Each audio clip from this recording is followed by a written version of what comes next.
So I want to thank you all for coming here tonight.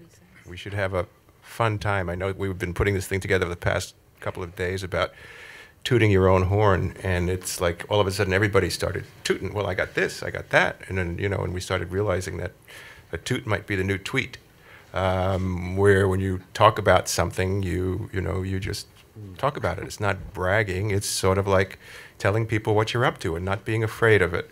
I remember one of my best courses in college was an English course where we took idioms and tried to look up the derivation of them. And quite frankly, there was no consensus. There were some biblical concepts. There was even some sexual innuendo that I didn't want to go near. So I decided rather than do that, I found this wonderful blog from this photographer lady who wrote something called Toot Your Own Horn Without Looking Like an Ass. And I just wanted to read a little bit of her piece because I felt it was really right on the money in terms of what we're trying to do and what we should be doing, and then we'll have the panelists discuss it, and then we're going to break out into little groups, and you can meet the panelists individually. But this lady said, I always tell people, toot your own horn, no one else will. For some people this comes naturally, but for many it is awkward and uncomfortable. More importantly, most people don't know how to go about this without seeming cocky and self-inflated. I became more comfortable with myself and my knowledge of what she does, which is photography, and found it easier to discuss. Still, I didn't go out of my way to toot my own horn. This saying has a negative connotation, but I found that it is essential to success. By talking about your abilities and accomplishments, you help others to take an interest in you and to gain confidence in yourself and your work. There is a difference between bragging and tooting. Her trick is to be passionate and never, never to compare herself to somebody else and say, I am so much better than they are and this is so much better than anything else that's being done and stuff like that, which is a whole different kind of construct. So I felt that that really is something that we need to look at and try to empower ourselves to do, particularly in this digital age where there's so much we can do on our own before we get to the stage where we need a press agent or a publicist or anything like that, even though we have one here who will help us. And it's important to be able to do these things ourselves. It's important to take advantage of all the tools that are given us on the internet. And for some reason, writers more than most are resistant to it.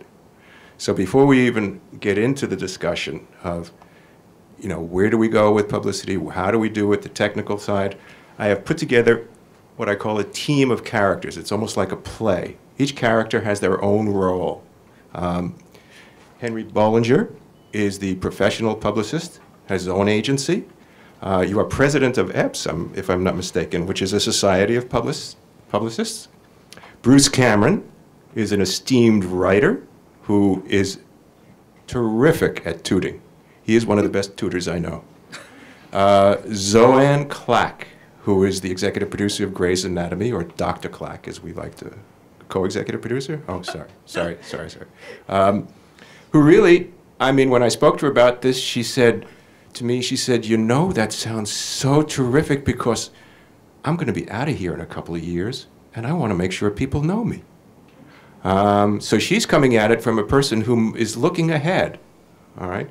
And Mr. Kildea, Greg Kildea, is the trade journalist who often deals with us on a direct basis, and I hope that he'll be able to tell us what we can do. Rebecca Roy, the industry therapist, we left the off of her title there, so it could be sheet metal workers, I don't know what anyway. Depends on where you're at. Yeah. But she has built a career dealing with the creative types, and she herself comes from a background of acting and Olympics and all sorts of competitive things. And Doug Welch is our techie.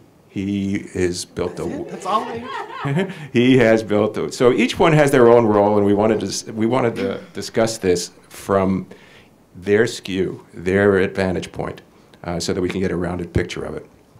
So before I get into it, I think Rebecca, I'd like you to go first since you're the therapist. Okay. And most of us are resistant to doing anything. For me, I know picking up a phone and calling somebody is an effort. so I have to force myself to do it. And maybe you can talk a little bit about the psychological dynamics, or whatever you might call it, that prevent us and make us reticent to put ourselves out there.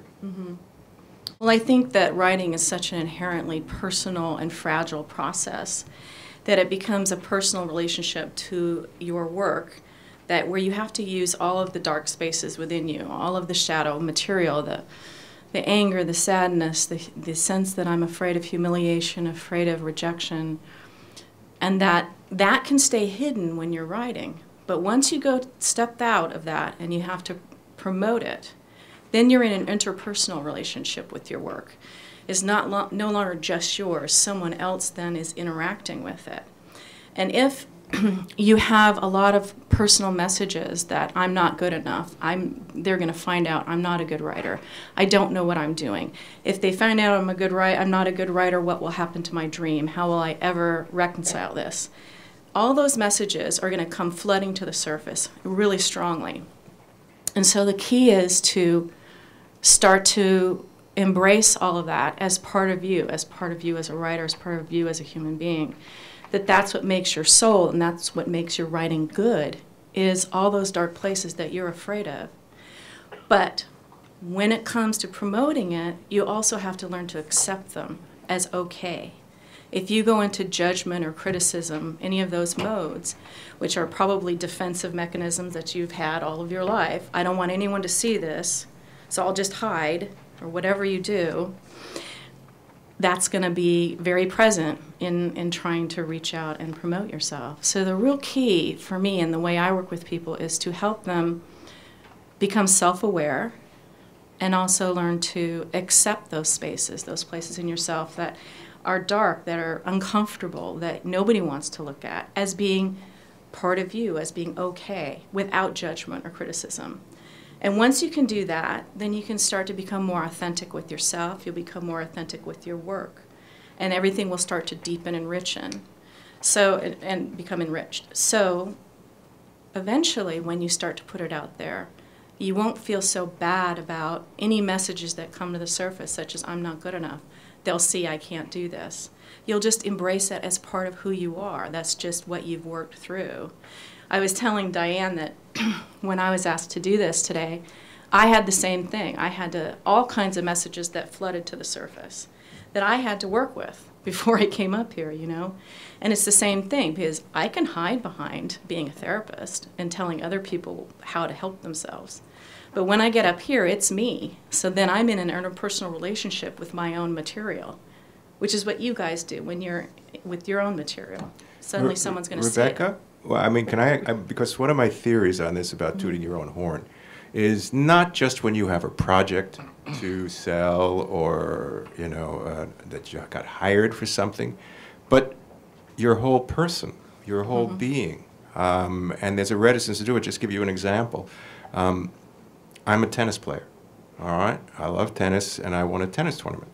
And so it went somewhere that, you know, I'd won this tennis tournament, and lo and behold, the Tennis Channel contacts me. So it's really about who you are that you put out there. It's not just about you as a writer. I mean, you're a swimmer. I mean, your Olympics, whatever it might be. Tell people about that. I mean, so that I don't mean now. I mean just whoever they are, so that people. My attitude is out of sight, out of mind in this industry, and sometimes inside, out of mind. The thing is that, you know, let somebody have your name there in front of them, or they get to know you and get to know who you are, so that if something comes up that they feel you'll be right for, they go like, hey, you know, there's a tennis player. Why don't we get this guy? You know, or there's a swimmer or whatever. Right. And you have a common bond. And there seems to be a reticence, certainly on my part, to even do that stuff. You know, just say, well, who cares whether I run a tennis tournament or not? Or who cares that I'm a swimmer and I love to swim? Right. Is there a reticence just to say anything about yourself? Well, it's what you say to yourself about yourself that'll be the obstacle, such as who cares that I ran a tennis camp? Who cares that I was an Olympic swimmer? I mean, no one cares about hearing about that. So you have to look at that and say, well, that's part of who I am, and that space where I'm criticizing and judging myself is what's getting in my way. So just allowing that to be there and be authentically you and do it anyway. Is there an exercise? Feel the fear and do it anyway. Okay, all right. Well, to use an entertainment metaphor, I mean, what I always tell people, too, is you don't know who your audience is. The fact is, we like to think in the industry we know exactly that 18 to 35 male earning $50,000 a year and over demographic, and the fact is we don't, especially online. You don't know who your audience is, and I can guarantee you, as I'm sure Rebecca would say as well, someone out there is going to be interested in what you do, and whether it's someone who does tennis or sports or anything else. Yeah. All right. Mr. Bollinger, the professional. You're now not soliciting clients. Why not? But these people may become clients. Okay. All right? So from your vantage point, knowing all the gimmicks and all the tricks to the trade and everything like that, I remember I had an agent who said to me, you don't know, you can do 90% of what I do. You don't need me to do it. Is there stuff that we can do?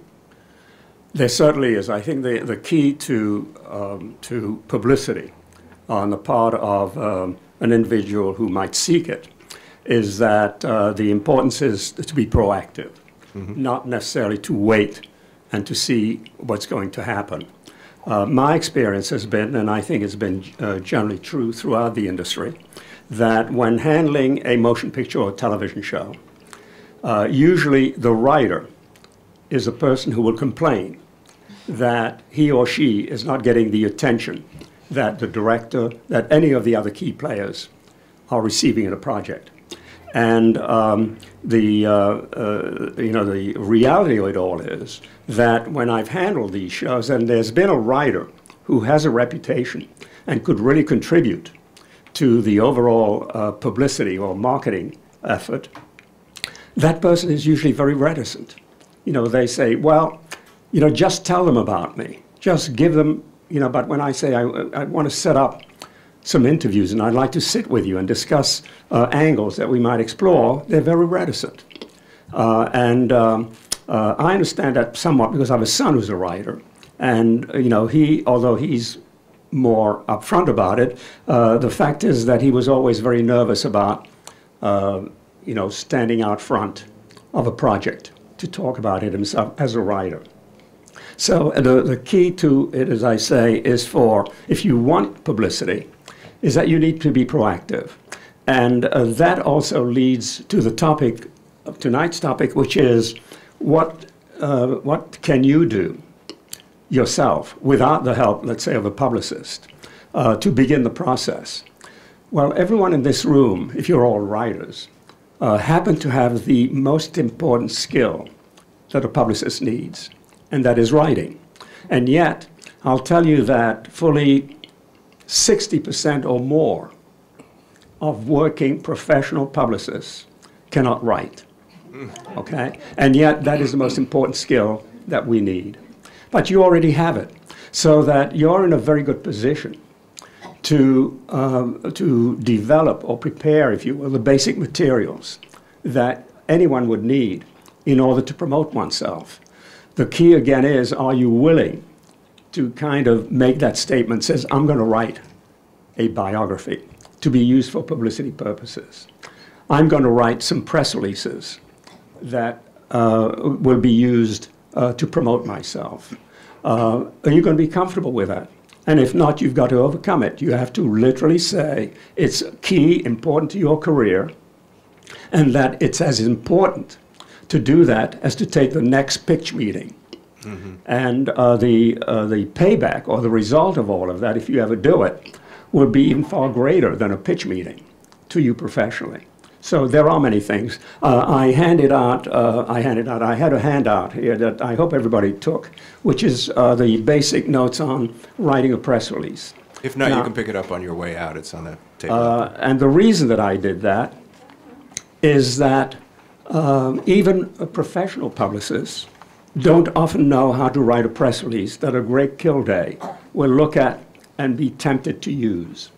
So we've developed there are some very specific rules or directions for writing a usable press release, and that's what I basically handed out.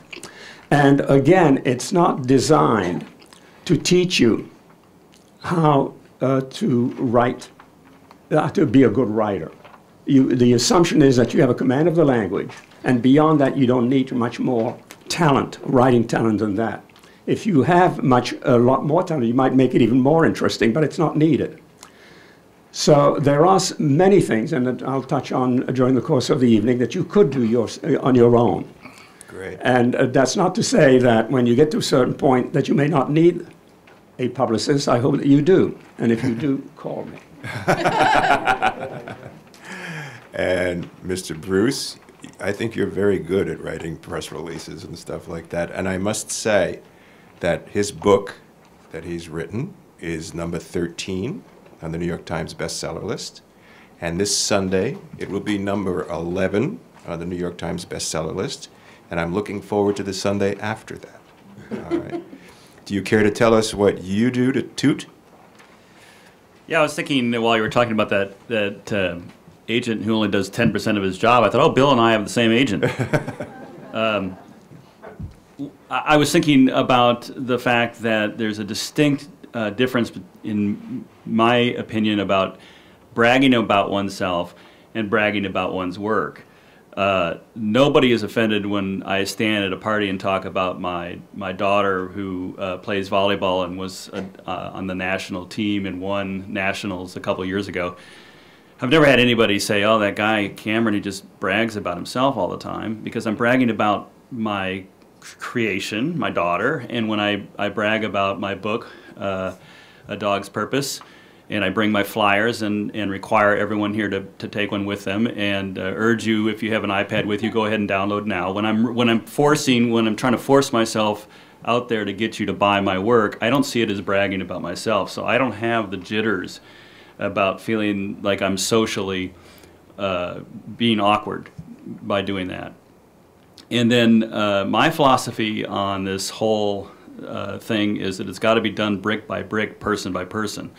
I have done a lot of national media. I was on Oprah, I've been on Anderson Cooper, I've been on the Today Show, I've been on all the morning shows, and I don't think it's sold that many books, and it certainly didn't turn into me being a really famous person at all. So that you would think, oh, he's got it made, he was on Oprah, that's all you have to do and then you're done. That's not what happened to my career. But what has happened to my career is Facebook. I mean, my column writing was the way to approach it in the non-digital age, and for years I've written a newspaper column, and I've gotten a big loyal following doing that.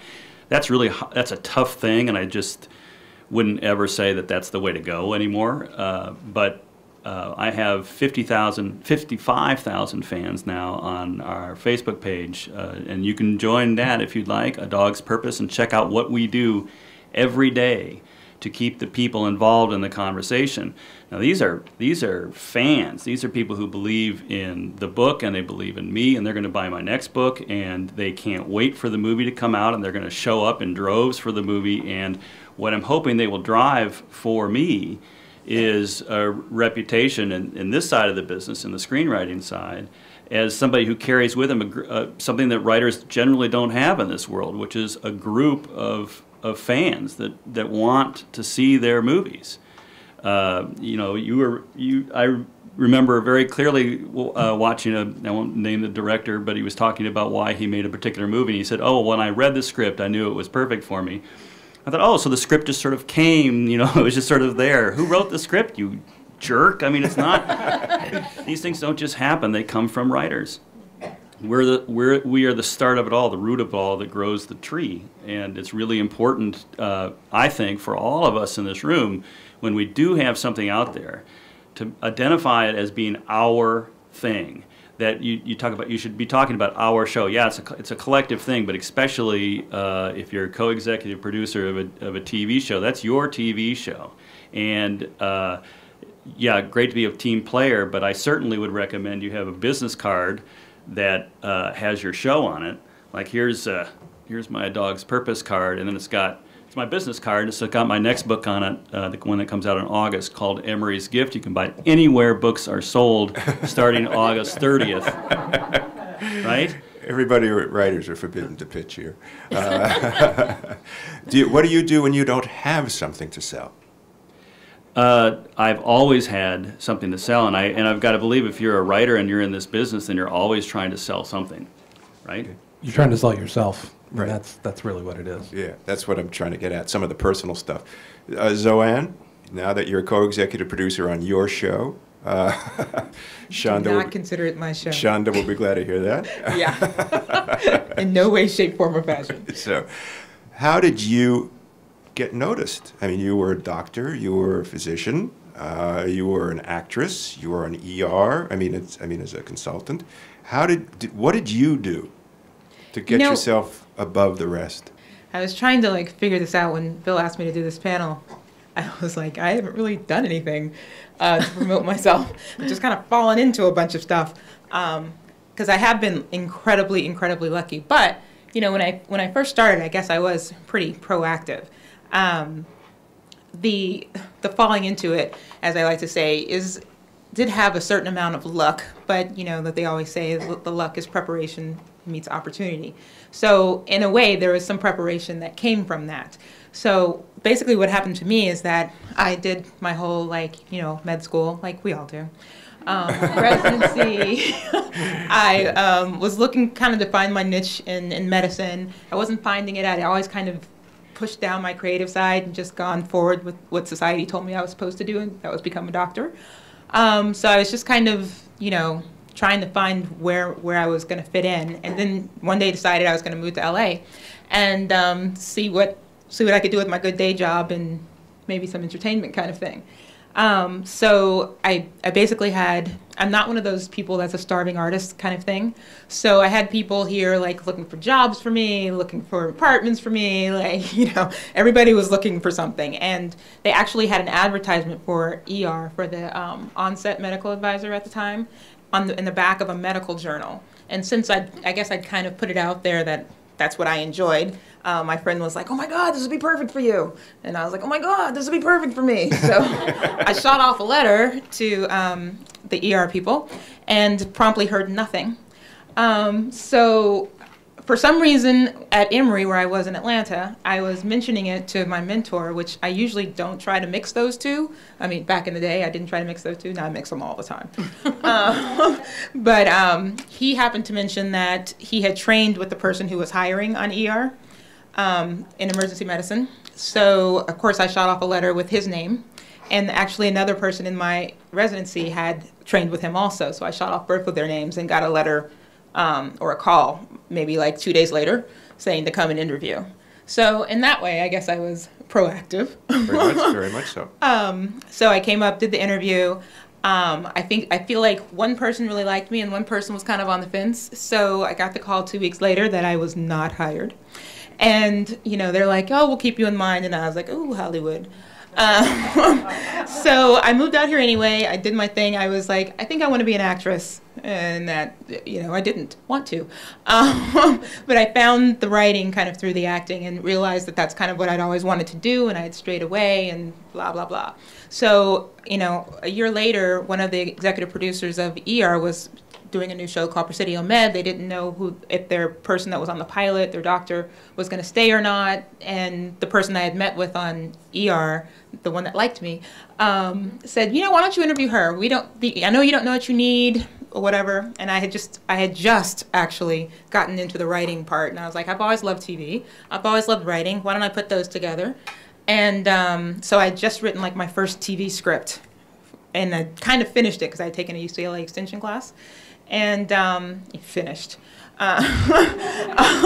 So when she met with me, I was like, I will do anything. I will be on set. I will be an advisor a couple times a week, but I'd really love to write. And I shoved my just finished script in her hands. And then 2 months later, I got my first job as a writer. So, from there, obviously the agents come to you because you have a job. So I got an agent who happened to be my boss's agent, and took a year off after that. Because I wanted to. Because the show ended about the time staffing season was happening, and I had one script to show for myself. So I took the year to write 4 different scripts and then got staffed on Grey's, and since then I've been on Grey's.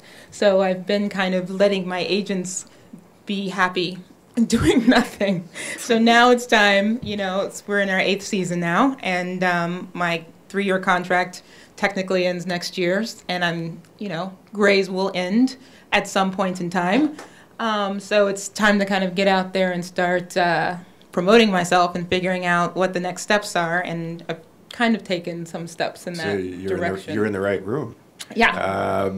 And in the interest of full disclosure, I met Zoanne because she took my UCLA class. Only I never met her because we do it online. Yep. And so, speaking of UCLA. Yeah. So you do nothing now while you're sitting in that fat, cushy job, huh? Well, I know you're doing your spec pilot reading and stuff. I actually promote myself in different ways because I had to validate my existence. From the one hand, I could save a life, and on the other hand, I'm writing for television. So I validated my experience by doing entertainment education, which is kind of my ballywag or galley, whatever that word is. Ballywick? Ballywick. That's my ballywick. So I do a lot of entertainment education stuff, like panels, which I did one yesterday. I speak a lot at CDC and different things like that. And so I have a lot of presence, I feel like, out there.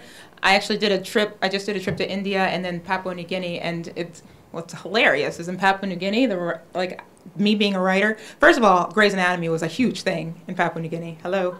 I was like, you don't have running water, but you watch Grey's Anatomy. But I was huge there, huge. Like I had a UN press conference. I was on a radio show in Australia.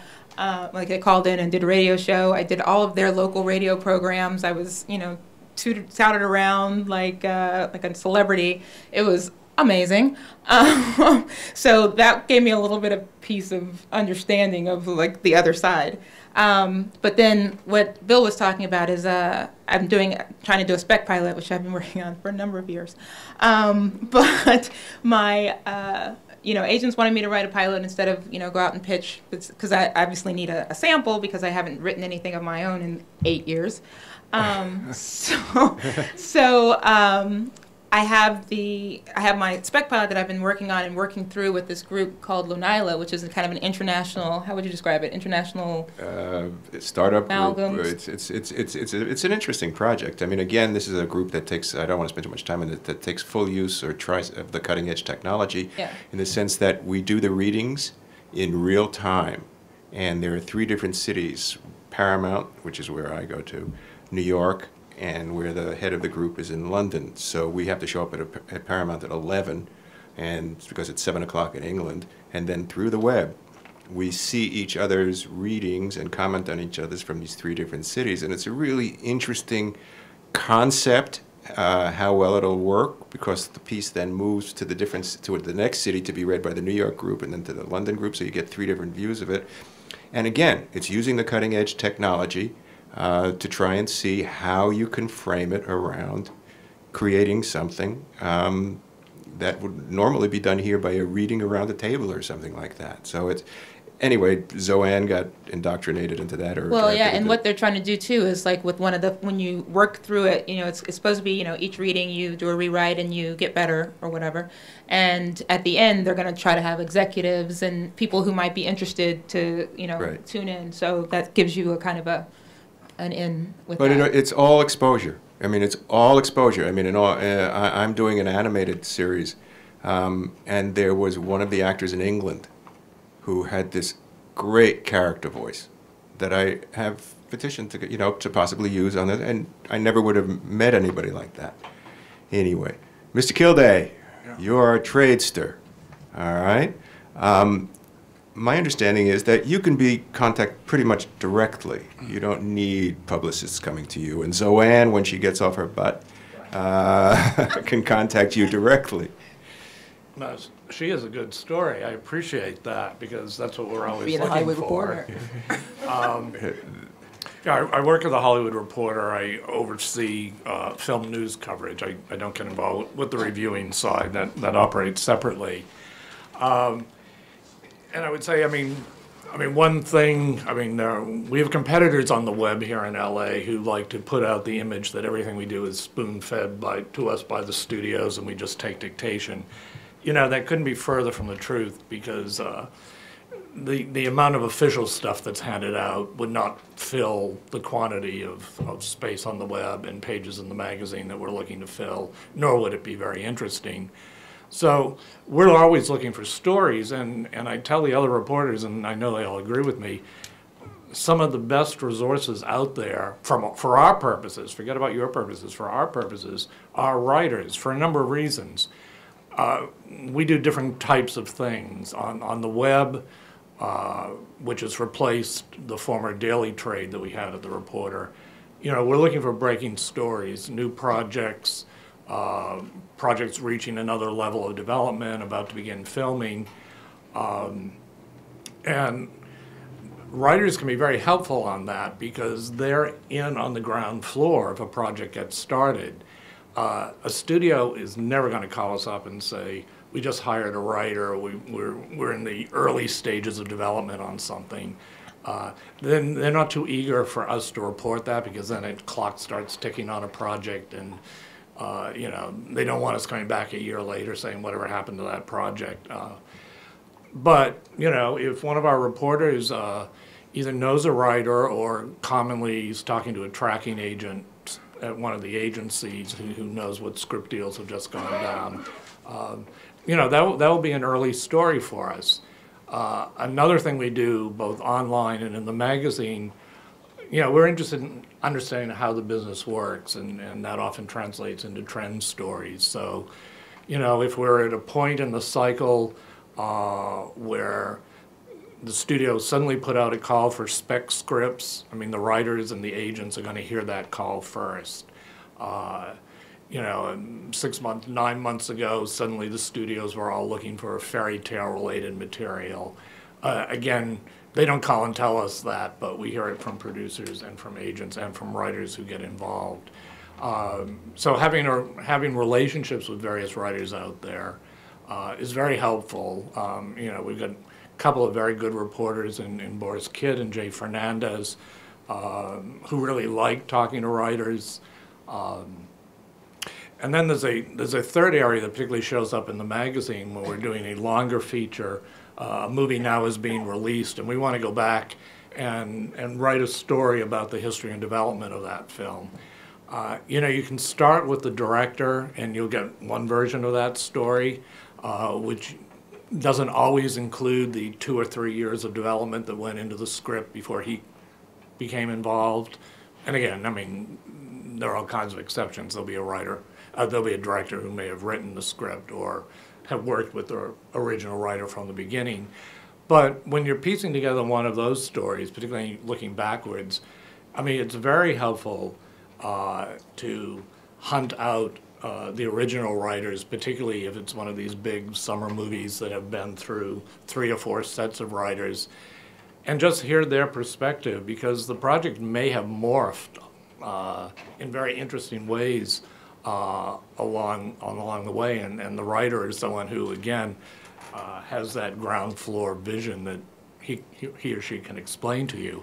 And also, I mean, finally, I would say in talking to writers, you know, one advantage to me is they tend to be the most articulate of the bunch when you've got directors and you've got producers and you've got writers. Again, that's a generalization. There are always exceptions. But again, we're always looking for a good quote or somebody who can capsulize something that they're talking about. And again, a writer is often an ideal person for that. Did I understand you correctly? Do we have a Toot connection here between you and Zoanne? Yeah, no, I mean, you know, another thing I'd just throw out, I mean, you know, sometimes when you're new or you're the beginning stages of a project, you know, I'll tell you some of the challenges here. You know, we have limits on our time, we have limits on our space, and there's always competition in stories. So if someone is new, you know, I mean, we'd like to give them a hearing, like on a Tuesday when I'm closing the magazine. I'm less likely to give them a hearing than on a Wednesday or Thursday. So if they have the bad luck to call on Tuesday or to email on Tuesday, I may not give them that time. But if someone comes in with an interesting backstory. I mean, a few years ago, I forget the details, but there was a story, essentially a first-time writer who had been working as a toll booth taker in New York and had written his first screenplay nights while he was, making change. That became, for us, for a trade story, it was not just John Doe has sold, my best friend screenplay to X studio. It became an interesting story about how this man who had no connection to Hollywood, found the time to write a spec, somehow got it to the right hands, and that becomes a real story. So again, I mean, you get an interesting backstory, which we always love to hear. Great. The challenges in getting attention in the press, it's a bit like auditioning. You do have to have a thick skin, because as I say, some days I might be sitting back and I have the time to hear someone out. Other days I don't. And I would say if you're starting to make contact, with any member of the press you don't already know, and it doesn't seem to go the first time, that doesn't mean the second or third try it won't go. It helps all of us if we're contacted by email, particularly if you have a story to tell and you want to take a little bit of time to tell it, because we may not be able to get to it right away, but then later in the day when we're reviewing things, we may be able to get to it. That's great. Yeah. Douglas. Yes. Down there. Down here. All right. All right. You have this group of writers here who want to learn how to do it themselves. They're motivated by the therapist. They have the access to the reporter. All right. They know when they get big, they can go to Henry. What are they going to do now? What does the web offer them? Well, first of all, I want to tell everyone that everyone in this room has the ability to use the tools that are available today. None of you are stupid. None of you are incapable of using the technology. We've been led to believe over the years that technology is hard. It is not hard. It can be confusing. It can be a little crazy sometimes, but it's not difficult. And each day, it's gotten easier and easier and easier. Nike had it right. When it comes to promoting yourself, just do it. My biggest issue when talking with people about using these new technological tools is getting started. And one of the biggest problems in getting started is letting perfection get in the way of good enough. Okay? Your goal is to start. I don't care if it's a scribbled piece of paper held up to an iPhone, snapped a picture, and put on a blog somewhere. Get started. Because I see people just spin their wheels over and over, waiting for that perfect website, that perfect Don't. Do it today, because every day you're not doing it, and I know this is going to sound really blunt, but if you're standing still, people are going by you. Okay, you cannot stand still today. You've got to be moving forward. Part of my job is to be a cheerleader for people and to convince them they have something interesting to say. Why? I'm not real sure, because we should all realize that if we don't have something interesting to say about ourselves or our work, we've got much larger problems than just getting on the web, okay? Everyone's got something interested. Everyone has a piece of information that somebody else wants. That's what I call an expert. In fact, people say, well, you're an expert in this or you're an expert in that. I said, no, an expert is someone who has one more experience or one more piece of information than someone else out there. Because there's someone out there who wants it. Now, remember I made the comment before, you don't know who your audience is. It's not your concern. Your concern is to put stuff out there so that people can stumble across it. Because you don't know where that next job, that next article, that next promotional possibility is coming from. Your job is to simply get the information out there and let the people who want to know about it find it. Okay? So how, without getting too technical, I have prescriptions. How would you I know you could get very technical. How would you suggest we begin? And I agree, get perfection off your back. I literally, with some people, because I can see people lock up when I start talking to them. I mean, I'll get, you need to do this, and then they're like, huh? So I started doing what's called a prescription. Go back to the medical analogy here. Literally a series of like 3 or 4 steps to get them going, because I find that once you get them going on one thing, things tend to follow after that. First thing you need to do is you need to have a blog. And by that I don't mean a website of your own necessarily. You need to have a blog, and a blog specifically, not a website, although a blog can be part of a website or be the main part of a website. You need a blog so you have a place for your stuff. Everybody remember George Carlin? You got to have a place for your stuff. The interesting thing about having a place for your stuff is once you have a place to put stuff, you'll suddenly start to find all these things that are worth putting there. Oh, geez, there's that picture I took on the set. Oh, there's that picture, that writer's retreat.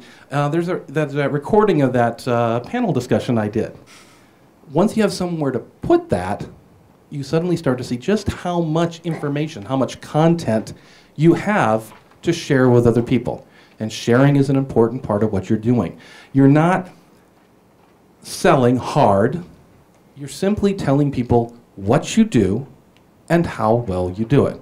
Okay? So get a blog. WordPress.com, Blogger.com, there's many others, Tumblr. When we go into the private sessions, he can show you. Well, they're listed on their handout. Yeah, no, I'm just saying, but if you wanted to show them on the computer, you can show them on the computer. Prescription number 2. And Cameron, I think, talked about it. His own newspaper column? Facebook. Facebook. Get on Facebook. Now, there's interesting things. You want to get on Facebook. The first people you want to connect with are those you already know, okay? The next thing you want to do is to create a Facebook page, okay? Your Facebook profile, your account is for you personally, you and your friends. If you have a public-facing entity, which in most cases you do, that is your writing career, you want to create a Facebook page so that you're not opening up your whole personal life to everyone who might be interested in you publicly. Does that make sense? And again, in the breakouts, we can talk a little bit about that, but I'm sure you've heard the term about Facebook pages. Cameron's book has a Facebook page, okay? It's this public-facing Mr. Doug, part of Facebook. One of the worst things on Facebook is I'm at lunch now. How do you reconcile all that as tooting or not tooting, or what's your reaction to it, or who cares? The fact is, there is someone out there, and it comes down to that audience thing. There is an audience for it. Now, what I'm saying is when people click like on your Facebook page, when they follow you on Twitter, when they subscribe to your blog, they're giving their permission for you to come into their lives on a regular basis. Be careful with that. Respect that. Have something interesting to say, okay? It's rare that I will ever tweet, I'm having lunch now. Now, that said, I may do a check-in that says, I'm at this restaurant having this great dish, specifically with these people. Right. That is a step of sharing much higher and more interesting to most people. The fact is, you don't want to seem banal, like I just had lunch. And unfortunately, people who usually come to me and say that, well, I don't want to get on Twitter. All it is about people having lunch or walking their dogs. The fact is, if that's the only thing they know about Twitter, they actually don't know anything about Twitter. We've learned about Twitter these past few weeks. Yeah. How many people in this room have a Facebook page? Ah, bingo, work it. How many people have a Twitter account? Mm-hmm. Very good. After you do, well, the third one is Twitter. Mm-hmm. And Twitter works for some people, it doesn't work for other people, and it's okay. Some services are better for you than others. Just through my usage of the technology, I have found that Twitter is kind of my home base. I tend to live on my phone, I tend to live out and about. And so it is my home base. When I Twitter something, it goes to Facebook, it goes to these other places. You may find that your Facebook page is your really, social media home base, okay? You may not find every service works great for you, and that's okay. What I do is, since I'm on Twitter most of the time, if someone wants to interact with me on Facebook, I have the email notices set up, so if someone leaves a comment, someone leaves a message, I get an email and says, hey, someone over there wants to talk to you. Okay, and I'll go over there and I'll converse with them on the site that they're most comfortable on. Okay? So it's okay to pick something that's kind of your main home base, but there's all these ways of being notified when other people want to talk to you on other services. The fact is... Let me just, because I want to get to another point here, which is all of you and everybody here, we're talking about tooting. How do each of you toot about, how do you represent yourself and the concept of tooting, or your business or your life or whatever it might be that you put out there? Well, I use a number of different platforms, if you will. I certainly have become involved more and more in social media, which, if no one else, my grandkids tell me it's very effective. But I also, for instance, use every opportunity for appearances, such as this one. I do quite a bit of that. I do a lot of the things, particularly that I feel most comfortable with, because you know, I have a fairly busy life, just trying to do the work that I normally do. So that if I'm going to go beyond that, it's got to be something that I'm wanting to do, that I'll have the enthusiasm for, so that I can make as good a presentation as possible. So, as I say, I use a lot of different ways. I make good use of my website. I probably don't go on social media as often as I might like or should, meaning even though I'm onto it certainly many times during the week, I should be on it every day, and I'm not on it always every day, but I think it could be very effective to do that. So, do you also have writer clients? Yeah, I have had writer clients. I do have a couple of writer clients. And what do you encourage them to do? Well, the clients that I presently have happen to be very, very publicity savvy. So that what I've trained them to do, and they do now regularly, is that they are onto me on a regular basis with things that they're involved with that they believe have publicity potential. Oh, so they contact you. And so they'll do that. But right. Again, it's as a result of a relationship that we developed. That's not always the case with writers or with people who are not accustomed to the process. As I mentioned at the very beginning, what I try to encourage all of my clients is to be proactive with their careers. I don't have any limits as to how much time I will spend with an individual client. There are times when a client is so demanding that I'm tempted to say, hey, wait a minute, let's hold off a bit. But I actually appreciate that. So I think it's a training process. When I handle each client differently, one from the other. I tailor everything that I do to a particular client. And some clients are comfortable, for instance, with making maybe appearances or doing interviews, and others are not. So I don't want to force them into right. it. So it's really developing a relationship. Right. But I think the key to it all is to try and get everybody that I deal with to really feel comfortable right. about suggesting things that should be done with their careers. Bruce, what are some of the wildest toots you've done? You know, I don't even have an answer for that question because I'm sitting here reflecting on tweeting and tooting, and I'm also glad that this wasn't the how to blow your own horn seminar, because there are lots of ways that could have gone wrong. Yeah, What I'm thinking about is, for me, this toot your own horn thing and using social media is about having a conversation. But keep in mind, my goal is very specifically to build an audience of people who will be interested in me in a variety of platforms. That's my goal. If that's your goal, I can tell you that I had a policy way back in the 90s of answering every single email that I ever got from a fan. Every single email. Served me really well when my home paper, the Rocky Mountain News, went down, and I had no home paper. I'm a syndicated columnist, but my biggest paper was the Rocky. The Denver Post declined to pick me up, so I went to my fans from Denver and said, "Could you please send an email to the editor of the Denver Post?" And we swamped that guy, and he changed his mind. And now I'm still in the. I missed like 3 weeks in Denver, and then I popped back up in the Denver Post, and I've been there ever since. That is an example of how that may be an outrageous example of how you can use your tooting power, if you will. But if you go on our fan page, you'll notice that we try to have a conversation going every day where people feel that they are invested in the community that's there, that they are writing me. That's why I don't like Twitter, because Twitter is a one-way you know, hey, I'm having lunch with Steven Spielberg. Yeah, like that's going to happen. That pushes information out there. What I want is a dialogue with the people who are my fans, and I want them talking to each other. How would you recommend that people here get started? Well, I'd say if it's your goal to do the same thing that I'm doing, which is to try to build a base, then you start with a fan page for yourself, but it's heavily connected to whatever projects you've ever been on. You bring people in and you ask them questions all the time. What should I be doing next? What shows would you like to see? Did you watch Grey's Anatomy last night? Aren't you blown away by the quality of the writing on that show? Stuff like that.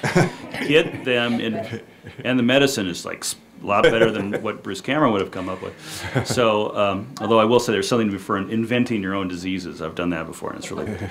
But so.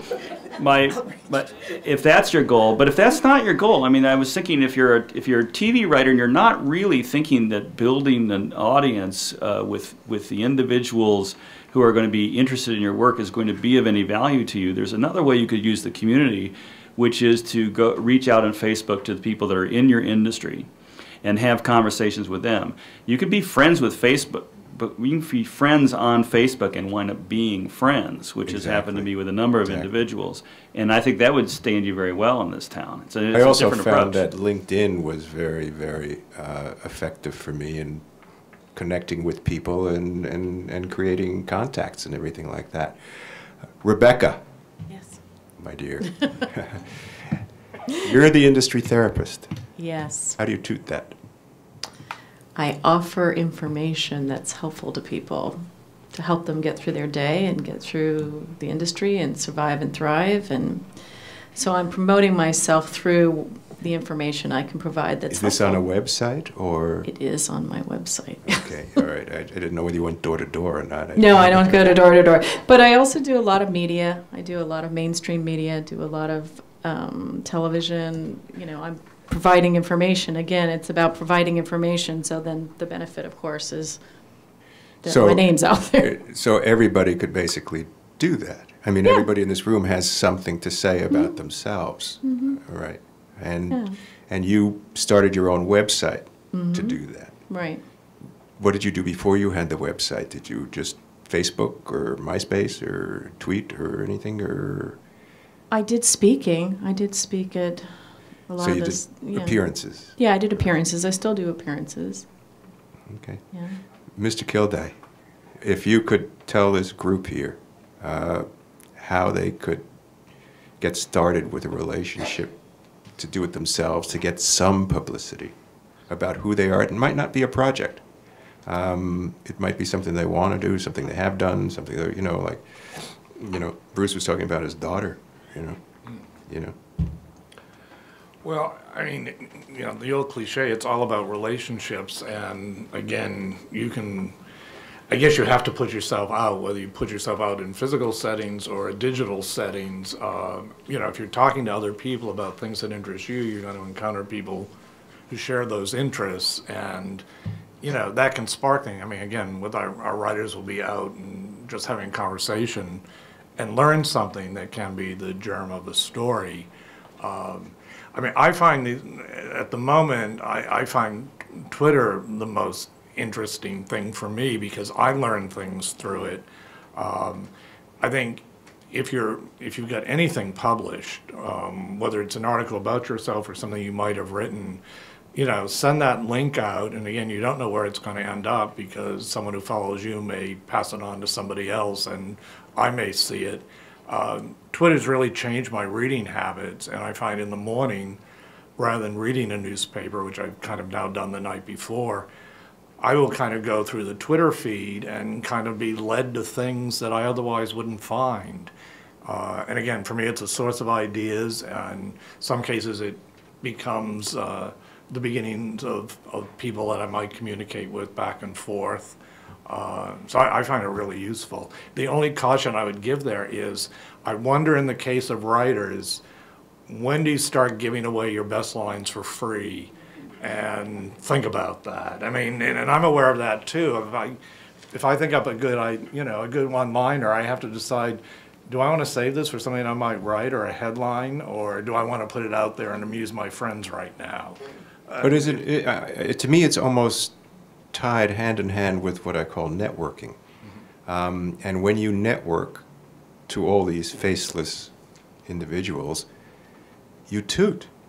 And you create these relationships with people that you never came across before. But you have to be willing to open yourself up like that. It's not like speed dating where all of a sudden you put a picture up of George Clooney. So you really need to network through these sites. Is that correct, Doug? I mean, rather than just... Well, just to go back to what you said about the whole recent situation with Twitter, I have a common phrase I come back to when anyone brings stuff like that up. Just because someone uses Twitter for something stupid doesn't mean you can't use it for something good, okay? People will do stupid things whether they're standing on the street corner or whether they're on Twitter, so be aware of that. Yes, to go back with something Rebecca said, the term I come back to is sharing. You're sharing what you know. You're helping other people. I've found, even in my computer consulting work, I can't give too much away. That's sometimes a fear that people have. Oh, I gave too much away. I can help someone with a problem they may be having on their computer or on their blog. I'll get to the second or third step and it's like, oh, just come fix it. Those people don't have the technological mind bent that I have. So in sharing, what you're doing is you're building these relationships. Oh goodness, the other night, Time Warner has been having major outages lately, I start to see things flow and go, oh, yep, I'm out too. Well, I know of a way, there's a particular problem they're having that can be fixed by doing something on your computer. And so I see people complaining about it, and long before the Time Warner Twitter account talks to them, I say, do this. And I'll run a series of those, and those will start getting retweeted, and people will pass it on to their friends, and their friends, and their friends, and their friends. And all of a sudden, I've got, bundles of these Twitters coming back to me saying, oh my God, that worked, thanks, So that's exactly the type of thing you can do. Do you teach them how to avoid paying for cable?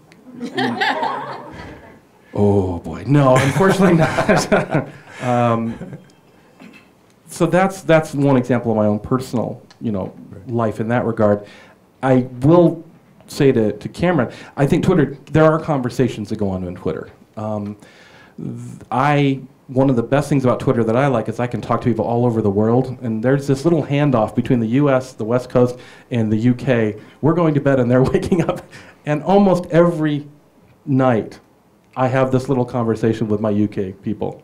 It's very interesting how it's just sort of arisen on its own power. And when I'm going somewhere, when I'm going on vacation in the UK or somewhere in the US, I will turn to those people and say, hey, what's neat to see in your area? And we have these conversations about that. They're more circumspect, for sure, because you're dealing with that 140 limit. But there are definitely conversations that go on there.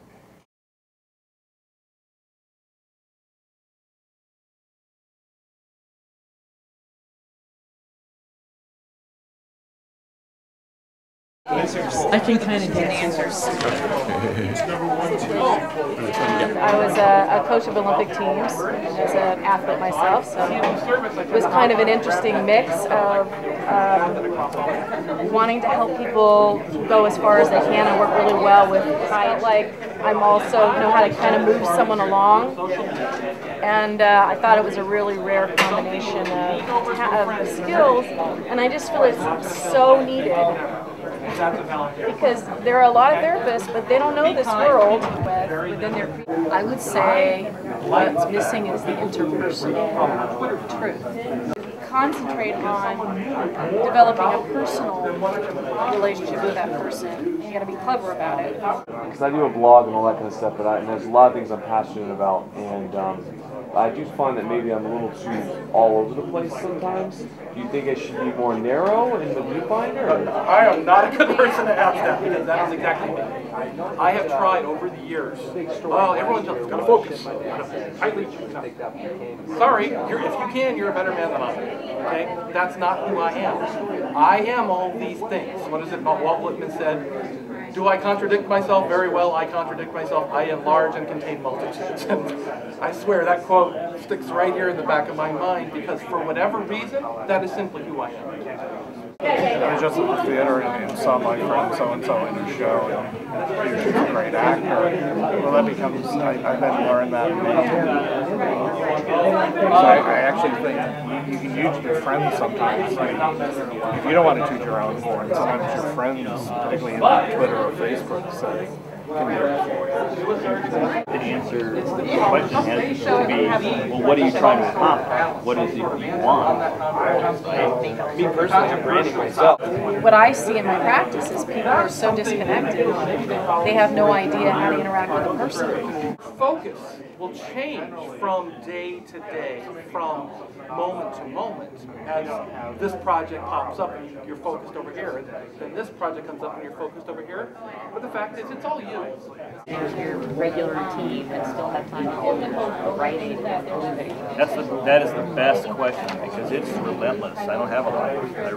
I have to every single day be marketing. Every single day. As a matter of fact, I'm about a month. I've never been behind on deadline before in my life. I was supposed to turn in the first draft of this book June 1st. It's way not done. I've got a lot of good reasons why it's not done, but the main reason is that I spend so many hours of my day marketing. And I spend money too. We're going to wrap up in about. But with all these services, you can set them up, as I said, you can have them ping you if someone wants to talk over there. So it's not like you're ignoring it. Even if you don't engage in it every single day and read the feeds every day, if someone says, at Douglas Welch, ping, I get a little ping that says, hey, someone mentioned, I should go see what that is. Representing Grey's Anatomy. It's about like you being out there or whatever. And I was like, yeah, you're right. I'm gonna do it. But then he's like, could you put this on your Facebook page? And I was like, so I still have to like get over what Rebecca was saying. Just start putting stuff out there. So Frankly, you just tweet. You tweet. know, You just got to start putting it out there. Hey, I'm going to do this event. Hey, here's a tip. The career tips and the new media tips are really specifically for tips that I'm sending out. They're not a high volume account. They're basically for tips I send out or for people to ask me questions. So tips are a great way of getting started, sharing what you know. The answer for me is get a conversation going with the people on your Facebook page. Like on my Facebook fan page, there are conversations where I will weigh in maybe once or twice, like 80 or 90 comments on something. But I'll post, somebody will send me a picture of a really cute puppy and I'll put it up there and say, this is a really cute puppy. And everybody will say, oh, I like it. You know. Is keep in mind that people on the internet, it's an interactive medium. So if all I did was send them out and say, hey, my book's on the New York Times list. Hey, I'm almost done with this draft. Hey, they'd be like, this is terrible. I don't want that. Instead, I'm always asking them for their opinions. I'm saying, send me your dog story. I'm so sorry your dog died. And my next mentioned, during the panel, that in this day, with the new media or the digital media that's available, it's possible to reach out to just about anyone. I've discovered that to be a writer in this world, it means to be a marketer. So I'm spending like a majority of my time marketing. If you go on the website of the Reporter of Variety, you can get the contact information for just about anyone. So you need to do some homework. Where would you want to see the press release? What does this publication write about? Who are the people that may be covering my kind of information? That you need to do is what every emerging publicist learns early on. Read the publications that you want to get into. What happens is people don't update their websites because it's too hard. I have to open up Dreamweaver and then bring up the page and then edit the page and figure out the HTML. All that didn't look right. Now, I set up a blog. I got something to say. Pop up the editor. 2-minute warning. Bam! It's up. That fast. It's done. For a lot of us here, especially women, especially we don't come from a culture. Well, we come from a culture that really hates braggy, macho, me, very egotistical type stuff. So, and yet there's a germ of that we need to exist. And yet, I know what stops a lot of writers is that we think that kind of loud, lousy stuff is for movie stars, and we're crafts, we're writers. So We don't do that. So not only are we not trained in doing that, we have a negative image of what that is, and that stops us. The writers are the ones always least likely to generating publicity themselves. First, you have to believe that what you have to offer is not just bragging. It's something that's worthwhile. You don't have to do it in that way. The reason that I, like what this was all about today is that it's possible for all writers first to be, as I mentioned before, proactive with respect to that. The publicity department may not automatically generate the materials that will focus on the writer. So that's why I left this handout, with a press release there, that you can, in a sense, put together your own press release that you can utilize in a number of ways. One, you can give to the publicity department and say, hey, you don't have to waste any time writing about me. Here it is, and it's got. And if they don't do anything about it, you can still, in this day and age, get it out electronically to any number of places.